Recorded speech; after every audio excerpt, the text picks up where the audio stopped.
Hey guys, what's going on? It's the Thetrustygamer here, bringing you some leaked Sony PlayStation 4 specs. And I personally am not somebody that is a big fan of the PlayStation console. I'm not a big fan of it. I don't like the controller, but I'm still bringing you these specs because they are important and they are shaping the market. So why are these specs so important? Because now people are going to be expecting so much from these next-gen consoles. The current running consoles are 6 years old. That's old. Imagine using a computer that's 6 years old for playing video games. It doesn't happen. So these consoles need to be powerful enough so when they come out, they can stay strong and be usable in the next 6 years like they currently are right now. So for me, specs for this console are really important because I hope that the Xbox will either meet these specs or blow them completely out of the water, and I'm hoping it completely blows them out of the water. So here we go into the specs. First thing, it's got 8 GB of system memory, also known as RAM, which is random access memory. It's what you buy for your computer. It's the little sticks that you put inside your motherboard.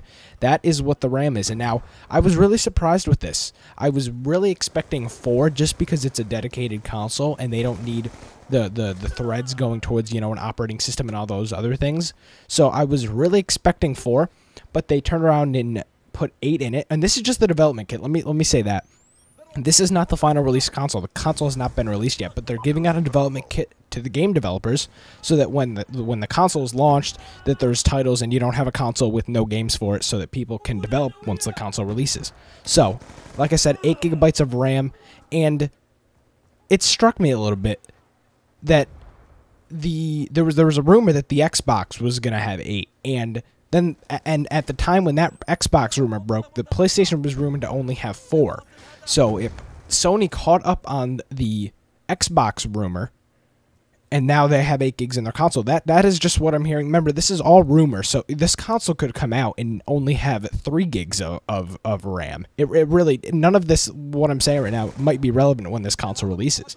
But for right now, from the development kit, 8 GB of RAM. The next thing is the video RAM. That's 2.2 GB. Now, people were freaking out that this is a low number, but realistically, your normal graphics card that you're buying, you know, if you're not too intensive a gamer, is anywhere between 1 and 2 gigs. Mine is 1 gig, and it runs full games, full 1080p, full screen, at anywhere from 30 to 60 frames a second. So, for me, 2.2 gigs is plenty. It is not an issue. The next thing is 4 dual-core processors. Now, if you hear the word dual-core, you're probably thinking, old laptops. That's what a dual-core processor was. But the thing is with this, it's 4 dual-core processors. And people are questioning this. Why would you put 4 dual-cores in there and not just 1 8-core? Because 4 dual-core processor gives you a total of 8 cores. And what a core is it is a separate thread in the computer so that the computer can throw a process to each of those cores so that everything isn't just on one big unit.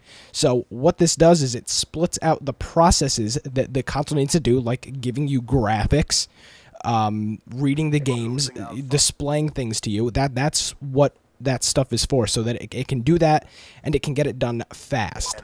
So that is what the processor is for, and that's, I believe, why they're going with 4 dual-core chips instead of 1 big 8-core chip, so that they can split the different processes along all of these separate cores and really take full performance out of the processor. Now, the next thing is the GPU, and it's the AMD R10XX. Now, this is a pretty beefy GPU. It's standard with the current top-of-the-line graphics card you can buy, but there's an issue with it. Think about how long this console is going to be out. Before I was recording this video, this is what I was thinking about. This console is going to probably be out for 6 years if we go by the current console's life cycle. So in 6 years, where is this GPU going to be? It is not going to be top of the line in 6 years, and we're going to be in the same place that we are now, where we're playing games with not amazing graphics because the consoles are outdated. And you know what I really love to see? Instead of them selling you a console that is set in stone for 6 years, they should sell it like they sell a PC. You pick your components based on what you can pay for, and when you want to upgrade something, you go to Microsoft's website or you buy a third-party piece of hardware that you can replace. I mean, realistically, it is not that hard to replace a CPU in a computer. You undo the latch, you put some thermal paste on it, and you put the new processor in. It is not as complicated as people make it seem. Xbox and Sony could easily sell you components a la carte, and I think that is the way that they need to go and stop selling you these consoles that are set in stone, because people are going to want to see the latest graphics in 6 years. They're not going to want to be running on an old processor and an old GPU from 6 years ago. Could a hardcore gamer now, do you think they're using a GPU that's 6 years old? No, they're using a GPU that's 1 or 2 years old. And for me, this is really bothering me with these next-gen consoles, because I want to see the top-of-the-line performance from when the day I buy it till the day the new one comes out. So I think that this is what they need to go to, and we're obviously not going to see it in this generation of consoles, but I just hope that we see it in the next gen. So that's my little rant on what I feel about the consoles. The next thing is the port.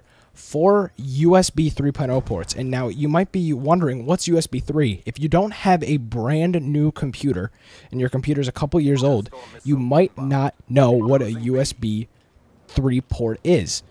Now, it's normally the blue USB port, so you have your regular USB ports that are white, and then you have the new USB 3.0 ports that are blue. Now, why are USB 3.0 ports necessary in a console? And I was thinking about this, and I was going back and forth on my thoughts about this, and obviously they need good speed, but I wonder if they're going towards, instead of selling you big hard drives that you place on top of your console, like I'm just talking about the Xbox side. You put the hard drive on top of your console.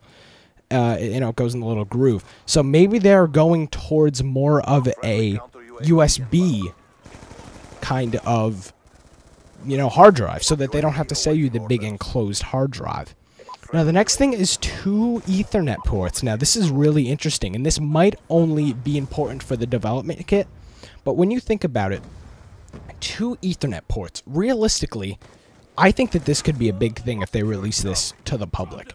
Now, you might be asking why. What does this mean? It means that you can have 2 internet connections going into your one console.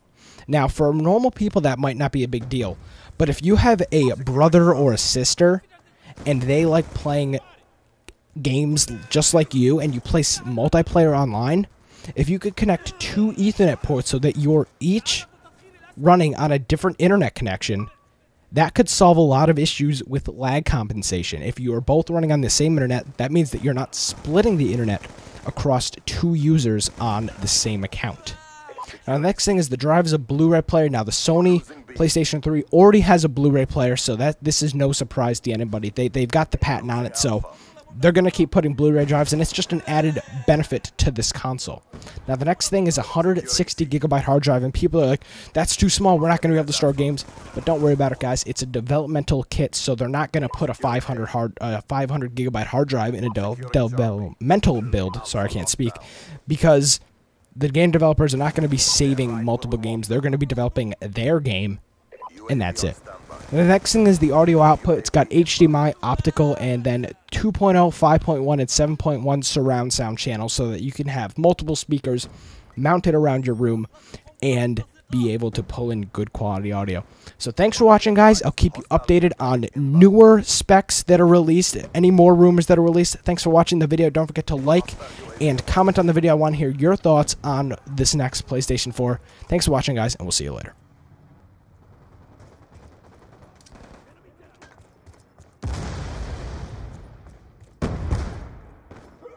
Be advised, hostile death machine spinning up.